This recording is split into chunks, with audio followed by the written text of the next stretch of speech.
some people, they have to go to prison. I'm not going to say they have to go to prison, but prison is inevitable for some people.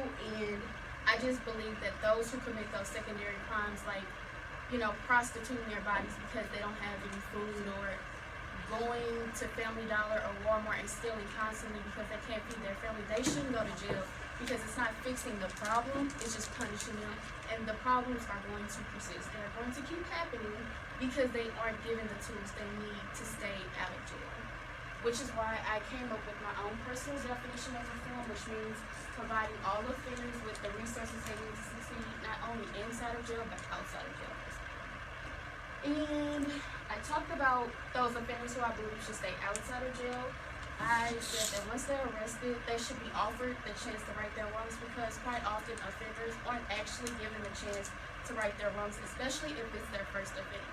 They are just labeled as felons, they're sent to jail, and there's really nothing they can do about it, even if they are actually sorry, and even if they are actually wanting to do the right thing. And I believe they should be provided with resources they can use to get employed and find housing, so they won't have to commit those crimes again. They won't have to go to Family Dollar and steal. And the next one, I talk about offenders incarcerated, those who, and I mean by that, those who can't escape prison, like murderers or rapists, just people who probably should be in jail. I believe that even if they are in jail, they should have opportunities to grow and learn from their wrongdoing so they don't do them again, and provide them with free jail counseling, because everything in jail costs, from going to the doctor, from getting haircuts, everything in jail costs. So I believe they should have free jail counseling, and they should be provided with services that actually assist them with their transition back into society, so they can find employment and find housing and find, have ways to feed their families. Okay, and finally, I want to talk about how you can make changes towards reform in your community. I have been able to vote in 2 elections, and I find myself I'm bad, because I've never voted for a district attorney. And I didn't realize how much power district attorneys actually have until I watched that video, and he talked about how prosecutors have the power to pretty much try a case or not try a case. And I believe we should all vote for attorneys who actually want to make changes in our community and make the system better for everyone, because when people are arrested over and over again, it impacts every one of us. It impacts the person who committed the crime. It impacts us, because it's costing us taxpayer money to, arrest that person and arraign that person. And district attorneys, they have the ability to use their discretion on prosecuting cases.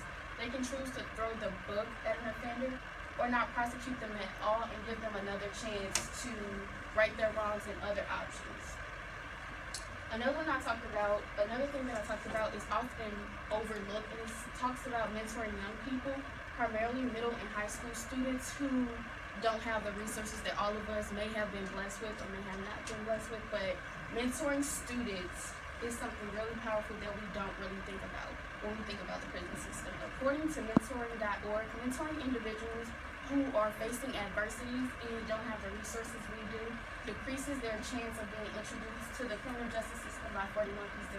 And by being a positive role model in one of these students' lives, we have the ability to stop the cycle of recidivism, which means that we have the power to change something in their life so they don't even get introduced to the criminal justice system.